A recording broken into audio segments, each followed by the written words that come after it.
Welcome forward here with part 2 of chapter 13 of An Internal Career. I'm going to start on page 100. There are periods for repose, but they are employed in study, meditation, and contemplation. Heaven and earth are in reality one, not many, but one world, with only a thin veil between the spheres. That so-called other side of life is very close to this one, as close as you will have it. So do not close the door to it. Communications can be had with its inhabitants while still in the flesh, telepathy being the method used. One of the conditions that strikes the newcomer most forcibly is the prevailing silence. For with the exception of the plains where dwells the children, birds, and animals, thoughts and music are the means of communication. How do the people look over there? They look as they did in earthly life, at their best, returning to the age of beauty, happiness, and health. You find not only youth, but also aged persons, well and perfect of their type. There are many degrees of so-called heaven and hell, as by no means is all bright and glorious beyond the veil. There are places where go those who have little spiritual enlightenment, whose tastes and habits are against the acceptable laws of their country, those who are depraved with intelligence, those whose intelligence is not far removed from the animal, those who spent the major part of their lives in selfishness, taking advantage of their fellow men, with few good deeds to their credit, do not find even a reflection of heaven. Instead, they gravitate to the place prepared for them, surrounded by the effects of their evil thoughts and deeds.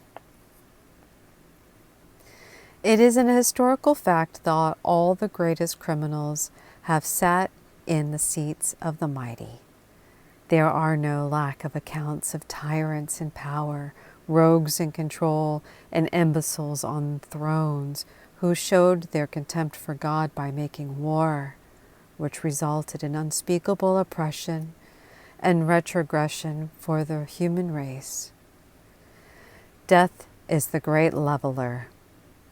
Those who on earth abuse their position of trust and power will find themselves in very different and inferior circumstances in the spirit world. Dead men Dead men do tell tales, notwithstanding the widespread fallacy that the departed are so remote from terrestrial scenes that they have no knowledge of what occurs here. Dead men do communicate with people on earth, sometimes disclosing the manner of their passing and an unknown circumstances connected with it. Moreover, all the inventions, discoveries, and knowledge on the earth were relayed by discarnate entities to those whose mind were sufficiently sensitive and receptive. Absolutely nothing originates on the earth plane. All things have a spiritual origin. The dead are not mute. It is we on earth who are spiritually deaf, dumb, and blind. He was a stingy, mean, and selfish, or he was generous, kind, and charitable. There is no past tense for man. Man is.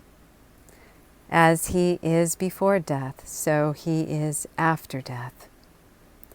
His troubles are over, is another common expression used by those who cling to the oblivion theory.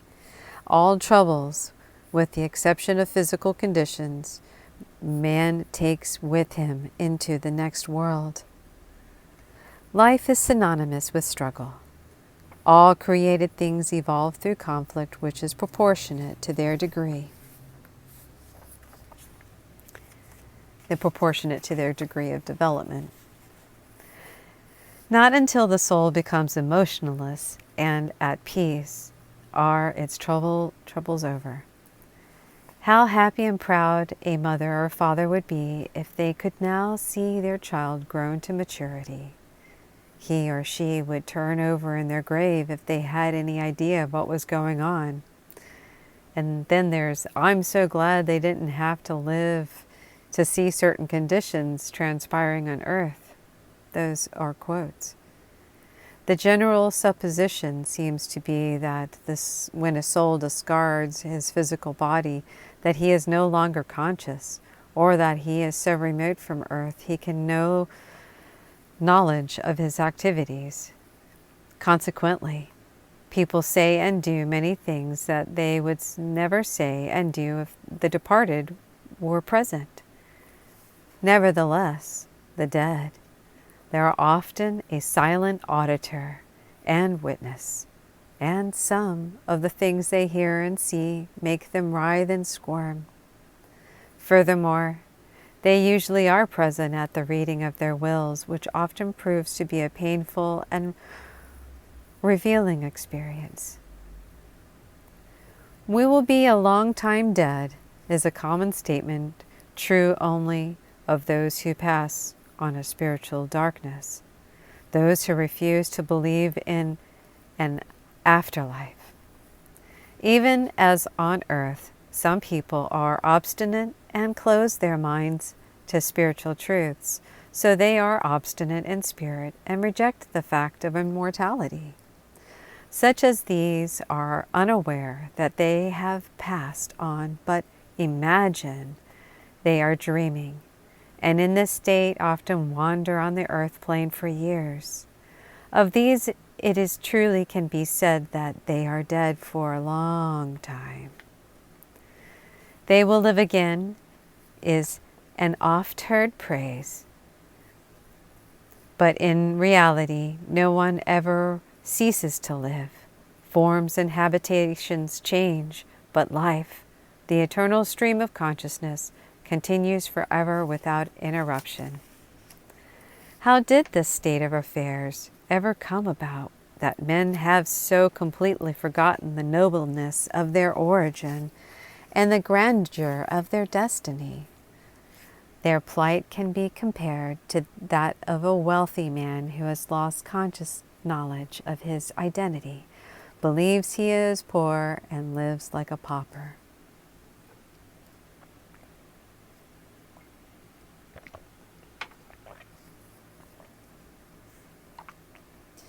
The ancients tell us that man's association with matter begins long before his advent into the physical body, that he does not suddenly fall into matter, but by gradual, successive, and insensible alterations. Pure spirit dwells originally among the fixed stars, and first surrounds itself with a body composed of their essence before it becomes involved into a physical body. Then, as it journeys through the various spheres, envelops itself with ethereal matter more and more gross, eventually descending into the earth form it attracted. It is during its pilgrimage into matter that the soul gradually forgets its heavenly home and its divine nature, and by the time it reaches earth, dim indeed are memories of its former state. If souls carried with them into the bodies they occupied all the knowledge they had acquired in heaven, men would not differ in opinion as to the deity and divine truths.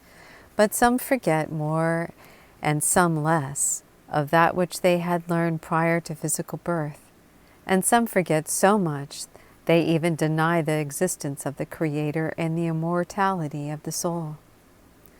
Fortunately are they who have knowledge of immortality when death enters the home, as eventually it does every home. When the grave opens up and seemingly swallows all that life holds dear, of what comfort is it to be told that the loved one is now eternally at rest, or forever asleep in the Lord? When hearts are breaking at the thought of farewell, who can derive consolation from a desolate perhaps, that in some remote time there are, or may be, a reunion?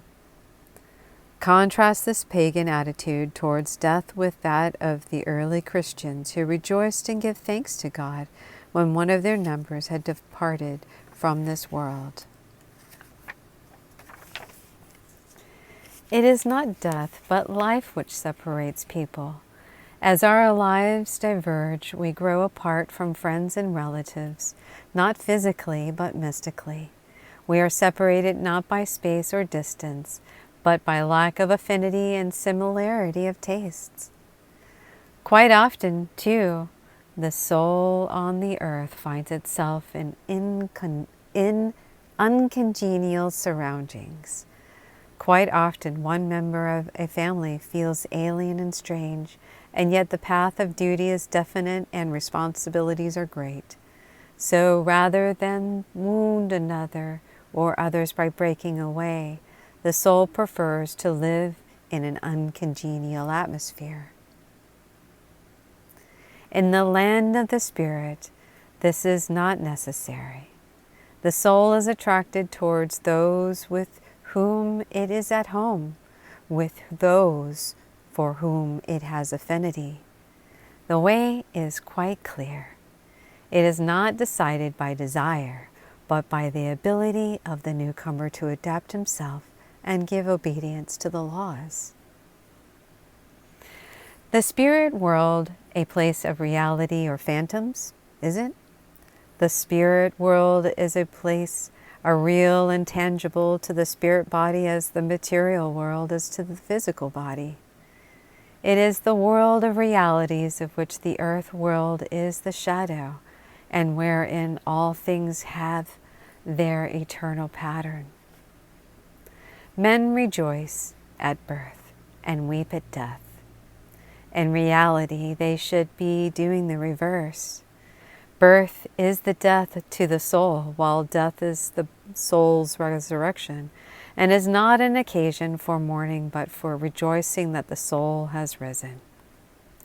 The gateway of death is not dark. It is the entrance into the most beautiful of countries.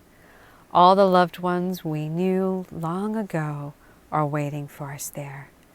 For where there is love, there is no separation. Death has no dominion over the immortal soul. Time never was when man was not. Time never will be when man is not. Suns and systems will perish. The great universe will pass like a dream, yet man will still live. Death is not the conqueror of man. Man is the conqueror of death. Farewell, dear voyager, the quote begins. The river runs and winds and turns, the cadence of young, soft songs wafted near to me. And now you know the things that all men learn. There is no death, there's immortality. And this also ends with a poem by Charlotte Perkins Gilman entitled, For Us. If we have not learned that God's in man, and man in God again, that to love thy God is to love thy brother, and to serve thy God is to serve each other, then Christ was born in vain. If we have not learned that one man's life in all men lives again, that each man's battle fought alone is won or lost for everyone, then Christ hath lived in vain. If we have not learned that death's no break in life's unceasing chain, that the work in one's life well begun in another is finished, by another is done, then Christ hath done in vain. If we have not learned of immortal life and a future free from pain, the kingdom of God in the heart of man, and living world in heaven's plan, then Christ arose in vain. Thus concludes the Forgotten Books Publishing. I hope you check out the link there, and The Eternal Career